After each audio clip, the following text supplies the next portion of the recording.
Hey everyone, I apologize for the technical difficulties, but I'm glad we made it here on time or relatively on time. So I appreciate your patience with me. My name is Alejandra, and I'm here to share some GED test taking skills. I am a former employee of the Princeton Review, which is a test taking company, like a test prep company. They do SAT, ACT, GRE, GMAT, all that kind of stuff. As well as an adult literacy trainer, have tons of background in this. So I'm just hoping that what I have to share with you today is really helpful. Um, and I'm going to begin by sharing some resources on how to register for the GED. The GED is a test that you can take in person or online. It is a high school diploma equivalency test, and it is comprised of four sections. Those four sections are math, science, social studies, and language arts. And unfortunately, they charge you to take each section, which is pretty lame. However, sometimes you can find vouchers online. Sometimes different like organizations, philanthropic organizations, nonprofit organizations might have vouchers available too. I would definitely check your local library and see if they can connect you. Public libraries in general tend to be a hugely supportive place for people who are looking to kind of bone up on their education or find any kind of like additional skills. And the local library also usually has GED like test prep books and stuff like that in their reference section. So you may not be able to take them home, but you could potentially make copies there of any kind of test taking um, advice or whatever that's within the book. So the first thing that you'll want to do is visit www.ged.com,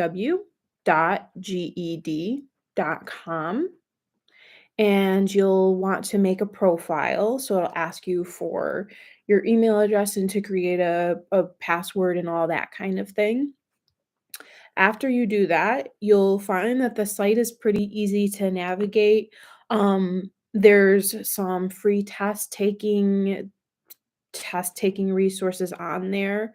I think that if you want to sign up or kind of log into a test taking practice test, it's a really good kind of way to see where you're at. And when I say see where you're at, basically just have like a real kind of honest look at where your skills may be and say like, okay, I'm going to use this to gauge when I should schedule my test.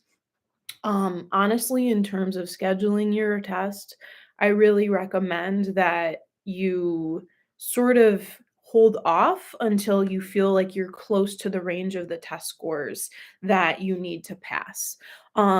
The other thing about the GED is it's not like other exams like the SAT or the ACT where prospective employers or prospective universities are going to be looking at the scores that you got in the GED and thinking like, "Oh yeah, this guy's a real winner, high scores on the GED." Like it's not really like that. Like if you pass, you're good, right? And if you don't pass, it happens.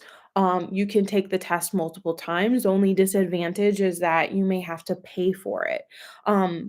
But it's also really important that you don't get hung up on how well you're doing while you're building your skills. And if you do happen to, if you've taken it before and you haven't passed, it's really not a measure of how smart you are. Like the kind of thing that they don't that a lot of test prep companies and our culture in general doesn't really share with people is that standardized tests, they're not a measure of how intelligent you are in the least. It's really more about how well do you know that test. And that's why when you're preparing to take the GED, which is first of all a big deal, like congratulations on even considering that, it's really more about how well you know a strategy to be successful at it. The GED, the 4 sections in it, right? A lot of that stuff isn't necessarily stuff that you're gonna be using in your day to day. It really doesn't have a how well you do on it doesn't really have a lot to do with how intelligent you are or how well you navigate the world. It's mostly just, do you have the strategies to take the test? And when I say the strategies, that's a lot of what I'm gonna be sharing with you today, in the time that we have together. So this is how I recommend approaching starting your sort of study journey. I know that sound journey sounds corny, but how you sort of lay out a plan for yourself to be successful at taking the GED. First order of business, log into the site, create a profile and a password. Second of order of business, tool around the site, learn how to navigate it a little bit, take a look at the prospective practice tests. There is also materials that the site offers that you can purchase to help support you in learning how to take the test effectively, but there's free resources available at the local library, like I said. So I'd recommend doing that, and if you don't have the budget for the stuff online, definitely kind of see what's free out there as well. There is free stuff out there, so if you're not in a position to purchase anything, don't stress. There's definitely plenty of organizations, plenty of support, to help you. Secondly, or thirdly rather, I would say that think about whether you tend to be more successful taking tests online or in person. If you're somebody who actually does a little bit better with a sort of pen and paper in front of you, I recommend that you study, not so much relying on online practice tests, but also printing out tests for you to take online. There's a lot of studies that kind of go to show that, like, the way, if you can, like, sort of mimic the way that you've studied when you're taking the test, then you're more successful at it. So if you're deciding that online works better for me personally, then you wanna take your practice test online because it's what you're familiar with. It's not too out of your comfort zone when the time takes for you to actually, move forward with the exam. But if you can, pace yourself in learning how to in learning how to take the exam. And so that's why I'm saying maybe hold off on scheduling, because the fact of the matter is there's a chance that if you're taking the GED, you're a little bit out of the swing of studying and, kind of showing a little bit of self-discipline and making a study plan as well. It's just the reality of it. So pace yourself to get back into the rhythm of studying and to be success in order to just be successful with it. Okay. The 4 sections are language arts, social studies, math, and science. And that can sound super intimidating. But the reality is you don't really have to have a lot of background knowledge to sort of grasp what is in the GED. What is important though is that you read everything carefully. In fact, that's a huge part of the GED is actually following the directions of the questions. And so I know for me personally, sometimes when you're taking standardized tests or something like that, you can have like a little bit of an impulse and you're like, let me just power through this. And I see this math question, I'm going to answer this really quickly. But a lot of times what the directions are asking you to do is very specific, and so you just wanna pace yourself. Because there's such a strong sort of emphasis on the reading and the reading comprehension portion for all sections, I also find that it's helpful to begin with the language arts section when you're studying. The language arts section, it really kind of forces you to get into the headspace of learning how to read carefully, learning how to read critically. It will ask you to also provide essay responses as well. So in that way, it'll help you with the sort of written math problems. It'll help you with your science responses as well. So the language arts section in particular, it's a good way to kind of prime yourself to prep your head to get into the space of learning how to really respond to questions on all four sections. Of course, there's different styles that work for everybody, though. So you'll want to just check and sort of gauge like, is this effective for me? Does this work for me? If you want to deviate from what I'm suggesting, do what's best for you. Definitely. Some people are math whizzes, some people, like myself, not so much. So, in my history though, in teaching people to take the GED, that's typically what proves to be the best, but there's different learning styles for everybody. Okay. Now, as I was saying, there's not a lot of background knowledge that you need to have. So if you don't remember anything about photosynthesis or you don't remember anything about how to perform a certain quadratic equation, really, that's okay. That's what the point of studying is for, and a lot of times the information that you need to respond to a specific question in the GED is available within the test itself.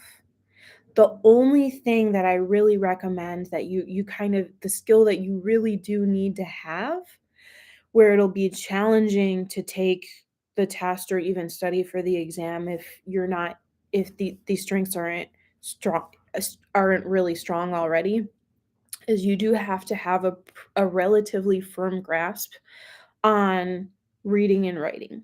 So if your reading and writing skills aren't up to par, I think that that means take a step back, build a little bit on your reading and writing skills, and then revisit the practice exams.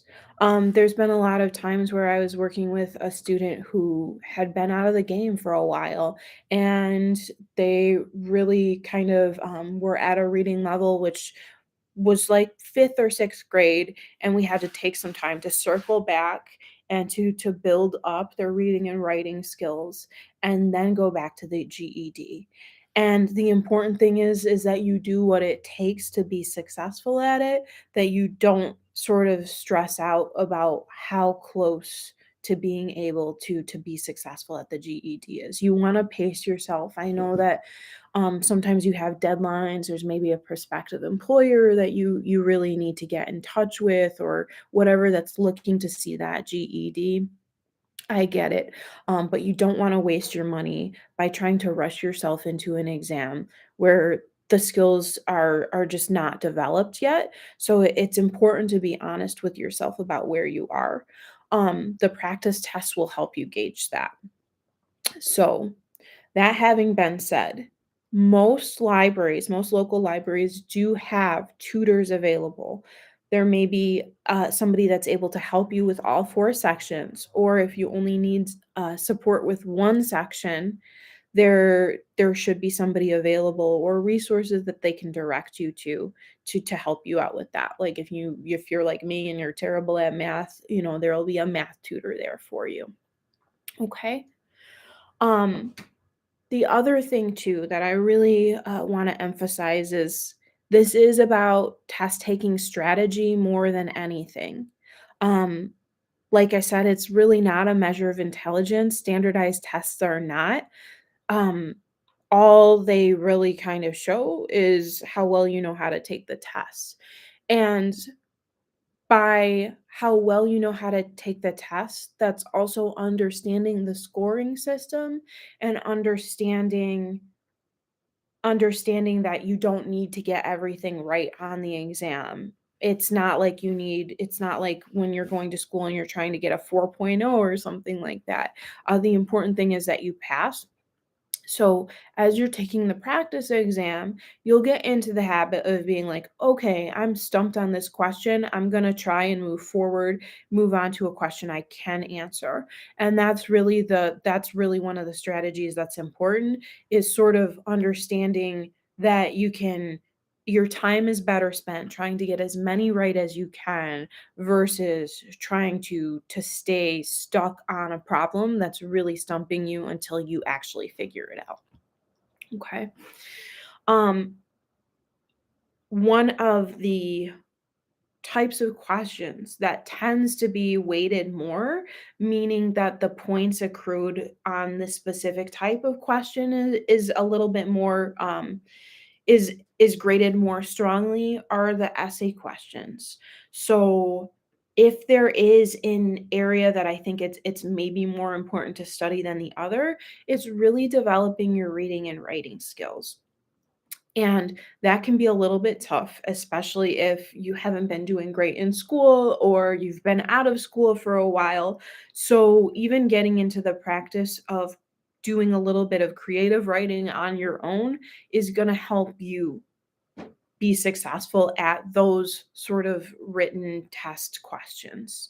Um, it's also the area that I tend to see students trip up the most on is writing a response to a question where they're writing a response that's really based on their personal feelings about a question that's posed.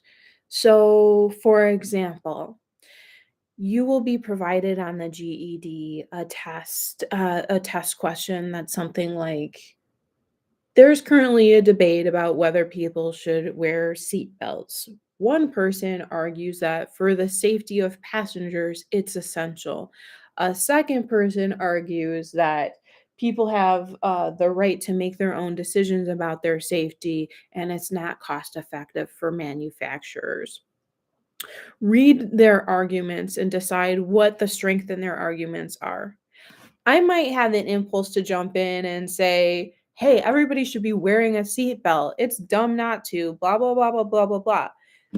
That's not what they're asking you to do. They're really asking you to objectively look at the two arguments in front of you and say, what's the strengths here? And based on the strengths of the argument, who makes a better argument? Who makes a strong case for what they're trying to support? And so remembering to remove yourself a little bit from expressing yourself personally and following the directions. And that's really the big thing throughout the entire exam is follow the directions, which I know it sucks. It's not giving you a lot of room to express yourself, but it's like it's just the test. It's just the test and really doing it their way. It's the most effective way to pass. It's also basically saying like how well have you learned how to read directions? How well is your reading comprehension? Do you have critical thinking skills as well? And critical thinking skills is kind of like where they tend to put a lot of focus on the exam. Usually the exam changes from year to year, but it always tends to be very similar throughout the years as well. So sometimes you can see previous GED exams, and although it may not be exactly the same as the one that you're going to take, it's pretty similar and it'll give you a sense of what to expect or anticipate when the time comes for you to take the exam. So I really recommend looking at any previous GED exams that might be available out there. A lot of the practice tests are based on previous GED exams as well. And so that'll be really, really helpful for you. And like I said, the practice tests are available at GED.com as well as the test taking schedule. But like I said, try and hold off on scheduling the test until you're feeling pretty confident about your scores that you're getting and you feel like you can get that. Also, you can take different sections of the test as well. So, for example, if you were to absolutely kill it on the language arts section, but you don't do so hot on the science section. You can retake the science tech section. You don't necessarily need to take the whole test again. So that's a little bit of a stress relief. Although it's like you do have to pay for it unless you're provided a voucher. And a lot of times, like, nonprofit organizations or the state or whatever might have a voucher to offer you. Like I said, check with your local library. They have a lot of resources. They really kind of help with young adult and adult education, can be pretty helpful with that. Um, let's see. I'm going to pull my slides up. Hang on just to check that I didn't miss anything.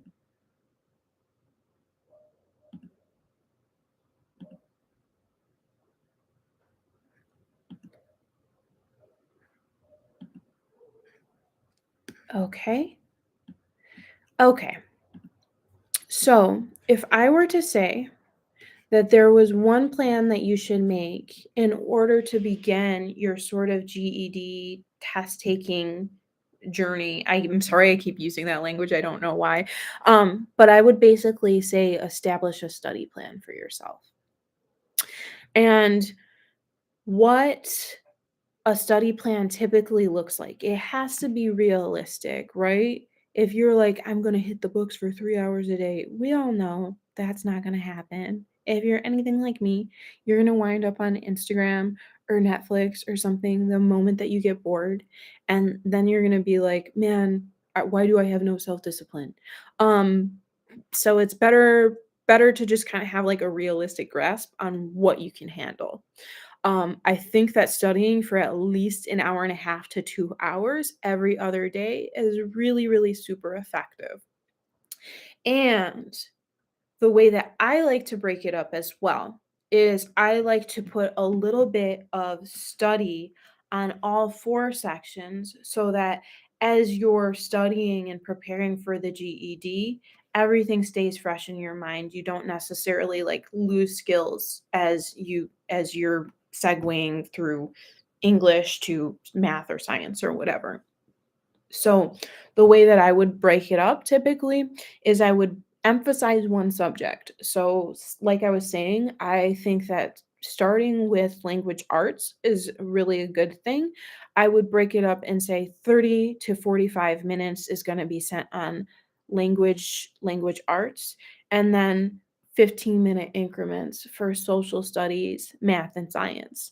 And then after you kind of get the hang of language arts, or you feel like your test taking scores are improving, move on to social studies, do 30 to 45 minutes of that, and then 15 minutes of the other subjects, and so on and so forth. The other thing about the practice test is that obviously, your test scores are going to be affected by how well you're feeling mentally or physically. So, if some days your scores kind of don't seem to be on a steady path of improvement, sometimes it's because there's other stressors going on. So, try not to get too discouraged if you're finding that your scores don't always consistently rise. Like, it happens to the best of us. Um, the other thing that I really like to do that I find super effective for me when studying for an exam is I record voice notes for myself so that if I'm taking a walk to the store or I'm on the bus or whatever it is, that I can listen to the study materials if I can't always read. Like, I get sick reading like in a vehicle or something, but I'll have voice notes that I'll leave for myself and I'll listen to them. And it's also a great way to sort of get the information to sink in multiple ways. So you're not just reading it, but you're also hearing it. Because, like I said, there's different learning styles. There's tons of YouTube tutorials out there to help you as well. So whatever your learning style is, whether it's hearing, whether it's reading, whether it's watching, there's something out there to support it. And you can even use a combination of all three if that works for you. Okay. So, like I said, the first orders of business are going onto GED.com, creating your profile and account, learning how to navigate the site a little bit, checking out the practice exams, seeing how they feel. The second order of business is to try and schedule or time block some study time that's realistic for you. Um, like I said, 1.5 to 2 hours every other day. I think that works great. If you are a person that has really strong concentration and you can do that every day or you can do 3 hours a day, by all means go for it. But at different ways for everyone. Okay? And also, if a study style isn't resonating with you, like if you're not finding that your practice test scores are improving, like I said, it's not a reflection of your intelligence. It just means that you haven't found the mode of studying that really works for you. So mix it up, try different things, try the voice notes, look online and see if anybody has any suggestions.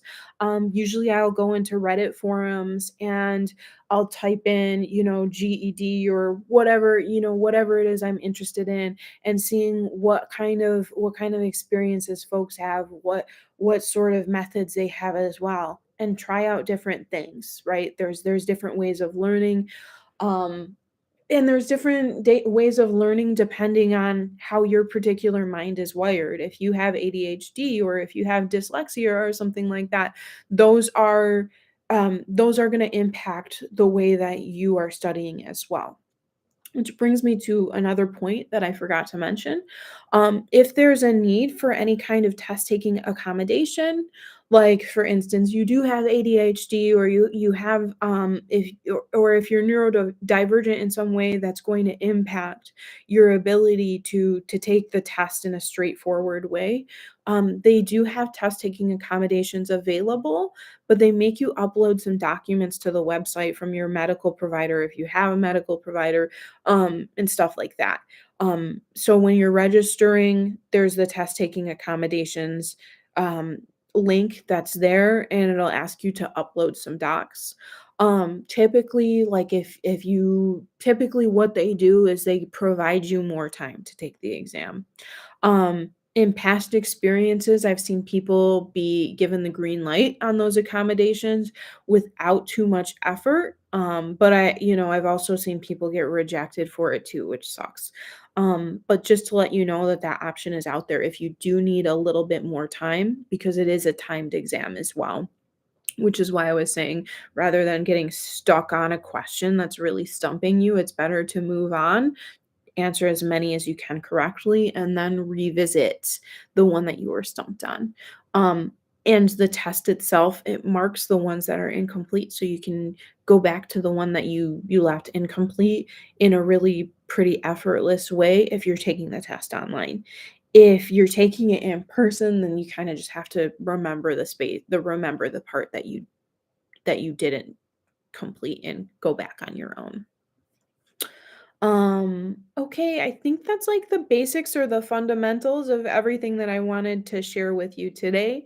I know it's a lot, but basically the first thing is getting started and creating a little bit of a study plan for yourself and getting yourself back into the swing and the rhythm of um buckling down and studying as well, and also kind of getting your reading comprehension skills up to par. If there's any questions or anything like that, please drop them in the chat and I can answer them. Okay, I'm gonna hang out and see if any questions pop up.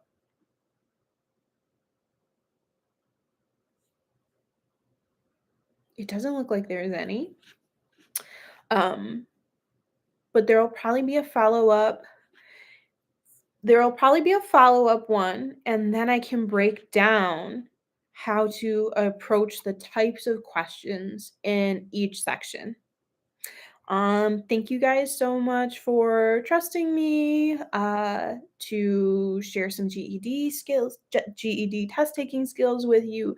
Congratulations on getting ready to take your GED, and I will hopefully talk to you soon. Bye.